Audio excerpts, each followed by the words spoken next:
I've always been a simple guy. I live in Seattle, in a small blue house I bought 5 years ago. I fix things myself. I work as a civil engineer. My life was quiet, steady, maybe even boring. Then Vanessa came along. I met her at a friend's wedding. She was the maid of honor, stunning in a silver dress. Her laugh was loud, confident, like she owned the room. I was hooked from the first minute. We danced, we drank, we talked about everything and nothing. She said she worked in event planning. She loved beautiful things, expensive wine, designer shoes. I thought she was exciting, different from anyone I'd known. When she smiled, I forgot to breathe. We started dating the next week. At first, it was perfect. She made me feel alive. She said I was too serious, too focused on work. She taught me how to live a little. Weekend trips, fancy restaurants, spontaneous shopping sprees. I told myself it was love. 6 months in, she said her lease was ending. Could she stay with me, just for a while? Of course, I said yes. Her clothes filled my closet before I even noticed. That temporary stay turned permanent fast. At first, it felt nice having someone around. But little things started adding up. Bills appeared higher. She offered to handle the groceries, but somehow used my card. I didn't want to be petty. She said she'd pay me back. She never did. I convinced myself it didn't matter. Love isn't about money, right? Still, every time rent was due, she had an excuse. A client didn't pay. A project got delayed. Next month, she promised. Next month never came. My best friend Derek noticed. Man, she's been here half a year. Has she paid anything? He asked. She helps around the house, I said weakly. He raised an eyebrow. You mean by spending your money? I laughed it off, but his words stuck with me. I started checking my bank statements more often. Small charges, random things, spa visits, clothes, jewelry. She always had a reason. It was on sale. It's a business expense. It's for us. I wanted to believe her. I wanted to believe I wasn't being used. But deep down, something felt off. She loved attention. Every dinner became a photo shoot. Every weekend turned into a content moment. She said I didn't post about her enough. She said people should know how lucky I was. Maybe she was right. Maybe I was lucky. Or maybe I was already losing control. Still, I stayed quiet. Because when she hugged me, all my doubts disappeared. I told myself she'd change. That she just needed time. That love would balance it out. But love doesn't pay credit cards. And love doesn't fix what you refuse to see. By the end of that first year, I was in deep. Too deep to back out. Too in love, or too blind, to realize I'd already made my first mistake. The first signs were small. Vanessa started making comments about other couples. Look at them, Ethan. They travel all the time. Or, don't you ever want something more exciting? I thought she meant weekend trips or fancy dinners. But she meant a whole new lifestyle. She wanted luxury, and I wanted stability. Those two don't mix well. One evening, she came home with 3 shopping bags. I asked, didn't we agree to save this month? She smiled and kissed my cheek. It's just a few things. I deserve nice stuff, right? I laughed it off, pretending it was fine. But it wasn't fine. The next week, my savings account dropped again. When I asked, she said, relax, it's our money. Except it was. I paid the mortgage, the bills, the car, everything. Her contributions were vague promises. She said she'd start paying next month. Next month never came. Derek noticed I was stressed. Dude, you're carrying her, he said bluntly. She's just going through a rough patch, I replied. He sighed. No, you're just being too nice. Maybe he was right, but I didn't want to fight. Vanessa hated confrontation. Every disagreement became a drama scene. She'd cry, accuse me of being controlling. Then she'd disappear for a night to clear her head. When she returned, I always forgave her. Because love, I thought, was about patience. But patience was turning into silence. She started talking about marriage a year in. Whenever a wedding ad came on TV, she'd sigh loudly. Wouldn't it be amazing to have our special day? I nodded, unsure how to respond. She showed me Pinterest boards full of wedding ideas. Venues, dresses, rings, flowers, everything but reality. I wasn't ready, but saying no felt impossible. She could make guilt sound like romance. "If you love me, why wait?" she whispered one night. So I gave in. I bought a modest ring, nothing fancy. She said yes with tears in her eyes. Within an hour, she posted 17 stories. "Forever starts now," the captions read. Her friends flooded my phone with congratulations.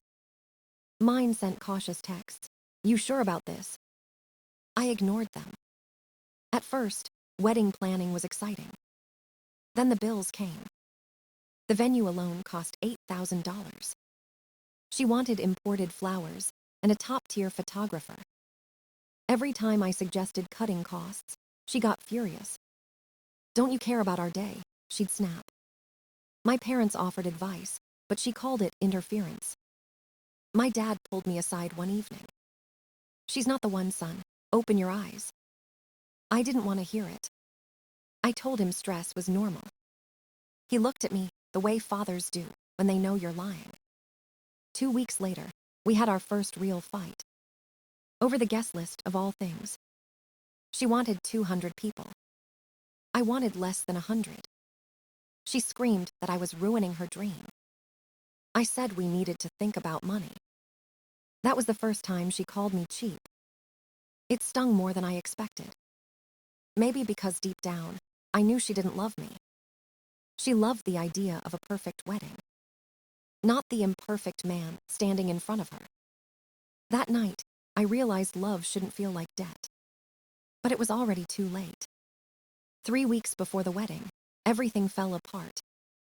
It started with the guest list argument that never really ended. Vanessa wanted everyone she knew to be there. I wanted something small, intimate, manageable. She wanted to impress people. I wanted to afford groceries afterward. We yelled until midnight, both of us exhausted.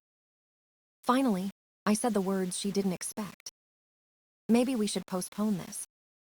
Her face froze like I'd just confessed a crime. "Postpone? Are you serious?" "Yes," I said quietly. "We're not ready." She laughed, sharp and cold. "You're just scared of commitment." Maybe she was right. Or maybe I was just waking up. The fight lasted for hours. She accused me of wasting her time. I told her we needed to be sure. She packed a bag and stormed out. I thought it was over. The next morning, she came back calm. She made coffee, sat down across from me. "You're right," she said softly. "Let's postpone the wedding. Let's focus on us first." I felt relief for the first time in months. We called the venue, the caterer, the florist. Lost some deposits, but saved thousands overall. Her parents were furious. Mine were quietly proud. I thought we were rebuilding. I didn't know she had other plans. Vanessa never canceled anything. She told me she did, but she didn't. She kept the venue booked. She told vendors we'd just move the date. She was waiting for me to change my mind. But I didn't. The original wedding date passed quietly. No new date, no new plans. In my head, we were simply dating again. In hers, we were already married. She changed her social media to "married to Ethan." She wore her ring like a wedding band. At first, I thought it was harmless. Then she started introducing me as her husband. At parties, to strangers, even to my coworkers. Derek noticed it first. "Your girlfriend called herself your wife," he said. "She's joking," I replied. He looked at me like I was blind. "That's not a joke, man. That's delusion." He was right. But it was easier to ignore than to confront. Vanessa hated being questioned. Anytime I tried to talk, she'd twist the argument. You don't love me enough. You're embarrassed of me. So I stopped arguing. I worked longer hours. I spent weekends fixing the house, avoiding drama. She spent them shopping or posting pictures of us. Her captions always said, "My husband." Every time I read it, my stomach tightened. I knew something was wrong. But admitting that meant starting a war. And I wasn't ready for another one. So I let her live in her fantasy. And I pretended everything was fine. It was easier that way. Until the fantasy came crashing down on my birthday. Over the next year, things got worse. Vanessa's spending went from careless to outrageous. She booked spa weekends without asking. She ordered designer clothes like it was therapy. When I mentioned the budget, she called me controlling. She said real love meant sharing everything. But the only thing we shared was my bank account. I started feeling like a stranger in my own home. My careful savings were disappearing fast. Every time I tried to talk, she flipped it on me. You don't trust me. You make me feel small. You're supposed to be my partner, not my boss. She always had a new excuse. A new reason to justify the chaos. Then came the day I found the credit card. It wasn't mine. It had my name, but I never applied for it. She'd somehow linked it to my account. $8,000 in charges. Restaurants, jewelry, handbags, weekend getaways. All paid automatically from my bank. When I confronted her, she didn't even look sorry. She rolled her eyes. Why are you acting like this is a big deal? Because it is a big deal, Vanessa, I snapped. She crossed her arms and said calmly, We're married, Ethan. What's yours is mine. I stared at her speechless. Married?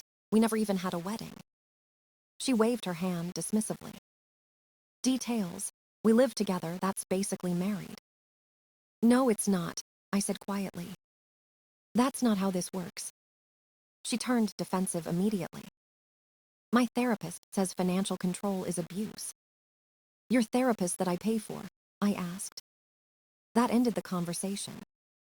She stormed out, slamming the door behind her. For 3 days, she stayed with her friend Melissa. Her social media filled with sad quotes. When the one you love doesn't appreciate your worth. People sent me screenshots. It was embarrassing and exhausting. Derek came over with pizza and beer. He said what I already knew. You need to end this, man. She's not going to change. She's delusional. He was right, but I wasn't ready. I hated confrontation. I kept telling myself I'd deal with it later. After my birthday. After the holidays. After things calmed down. But they never did. Every day felt heavier. The house that once felt peaceful now felt suffocating. Her laughter grated on me. Her perfume lingered, like a reminder of bad choices. I started fantasizing about silence. About being alone again. Still, I couldn't pull the trigger. I kept hoping she'd wake up and realize what she'd done. But Vanessa wasn't the kind of person who reflected. She was the kind who performed. Every fight, every apology, every moment, it was all theater. And she was always the star. I was just a prop, standing there, pretending the story wasn't already over. I didn't know it yet, but the final act was coming. And she was about to turn my birthday into a show no one would ever forget. My birthday came faster than I expected. Derek had planned a surprise party at my favorite brewery, downtown. 40 people showed up, friends, coworkers, even my parents. Vanessa acted strange all day. She kept checking her phone, changing outfits, packing the hallway. I thought she was nervous about meeting everyone. I had no idea what was coming. The night started perfectly. Laughter, beer, the smell of pizza in the air. Derek made a speech, roasting me for turning 33. Everyone was smiling, glasses clinking. Then Vanessa tapped her glass with a spoon. The sound cut through the noise like a knife. "Everyone, I have something to say," she announced. Her voice trembled, but her eyes gleamed with determination. I felt a chill crawl up my neck. This wasn't part of the plan. She looked right at me, then at the crowd. "Ethan's birthday feels like the perfect moment for honesty," she said. People exchanged awkward glances. She took a deep breath. "I've realized I deserve more than stability. I deserve passion, adventure." My mom's smile froze. My dad frowned. Derek's beer stopped halfway to his mouth. "I'm giving you the best gift of all, Ethan," she continued. "Freedom." Then she pulled an envelope from her purse. "I want a divorce." Gasps filled the room. She threw the envelope at me dramatically. It hit my chest and fell to the floor. Everyone was silent. I bent down, picked it up, and opened it slowly. Inside were official-looking papers. I scanned the top line and started laughing. At first it was small, then louder, then uncontrollable. People looked confused. Vanessa's confident smile faltered. "What's so funny?" she demanded. I held up the papers. "These are annulment papers," I said between laughs. "Yes," she snapped. "I'm ending our marriage."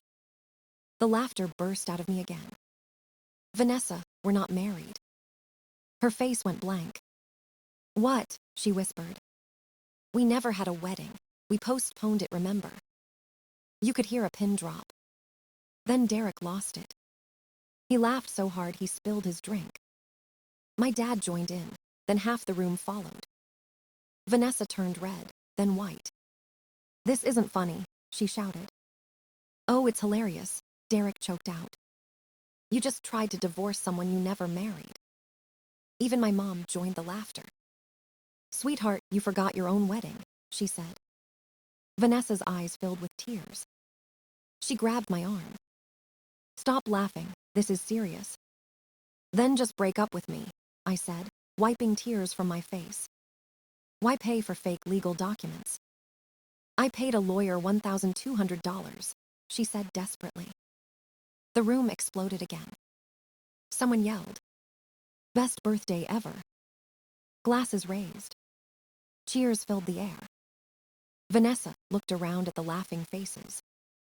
Her dramatic scene had become comedy gold. "I hate all of you," she screamed. She grabbed her purse and stormed out. The door slammed behind her. Applause erupted. Derek clapped me on the shoulder. "Happy birthday, man. You just got divorced from nothing." I couldn't stop smiling. For the first time in years, I actually felt free. The morning after the party, my phone exploded with messages. Videos of the fake divorce were everywhere. People tagged me, laughed, and sent screenshots. Vanessa became a viral joke overnight. I felt bad for a second, then remembered everything she'd done. By noon, she started texting me nonstop. "You humiliated me on purpose. You should have told me privately. You'll pay for this." I blocked her number and went for coffee. For the first time, my house felt peaceful. Quiet. Mine again. 2 days later, she showed up with her mom and a friend. They loaded boxes from the garage without saying a word. I watched through the window. She looked furious but defeated. I thought that was the end. It was. A week later, I got served at work. Actual legal papers. Vanessa was suing me for emotional distress and financial damages. She wanted compensation for the wedding deposits, for her time, for her public embarrassment. I called Derek immediately. He laughed so hard he nearly dropped his phone. "You can't sue someone for dating them," he said. Apparently, she found a lawyer desperate enough to try. My attorney, Richard, was an older man with kind eyes. He read the case file, then chuckled. "This is nonsense," he said. "She's wasting everyone's time." The court date was set 2 months later. When it finally came, the room felt tense. Vanessa looked polished, calm, like she rehearsed her sadness. Her lawyer looked terrified. The judge, A middle-aged woman read the complaint slowly. Then she raised an eyebrow. Ms. Fields, you're suing for damages related to a wedding that never occurred. Vanessa nodded confidently. Yes, Your Honor, it caused me great distress. The judge sighed. And you're also suing for time invested in the relationship. Yes, her lawyer said weakly. The judge stared for a long moment. That's not how the law works, she said. You can't bill someone for dating you. Richard stood up, calm and professional. Your Honor, my client never married the plaintiff. She filed annulment papers for a marriage that doesn't exist. The judge nodded, unimpressed. Case dismissed, she said. Mr. Gray, your motion for sanctions is granted. Vanessa blinked, confused. The judge continued.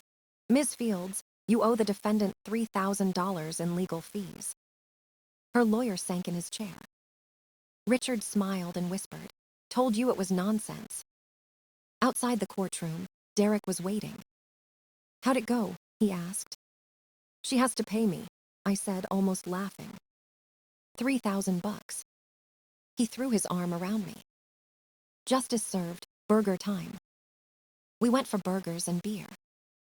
By the time we finished eating, I felt lighter. Months later, Vanessa finally paid in installments. She deleted her social media and disappeared. I started dating someone new, a woman named Rachel. Smart, kind, grounded in reality. No drama, no pretending, no lies. For once, everything felt real. When people bring up that video now, I just laugh. Because it's not a story about humiliation anymore. It's the story of how I got my freedom back. 6 months later, my life finally felt normal again. The house was quiet, clean and peaceful. No more arguments about money or appearances. No more pretending to be something I was. I could breathe again. I started seeing Rachel, a structural engineer I met through work. She was smart, funny, and completely genuine. She paid her own bills and never cared about designer brands. When I told her the whole story, she laughed in disbelief. She really forgot she wasn't married, she asked. Yep, I said, and she tried to divorce me in front of everyone. Rachel shook her head and smiled. Well, at least you got a great story out of it. She was right. Sometimes, I still get messages about that viral video. People call it the funniest breakup ever. For me, it's just a reminder. A reminder that peace is worth more than pride. That love without respect is just noise. And that sometimes, the best gift you can get is freedom. Every year on my birthday, Derek raises his glass and says, to Ethan, the man who survived a marriage that never existed. And every year, I laugh a little harder.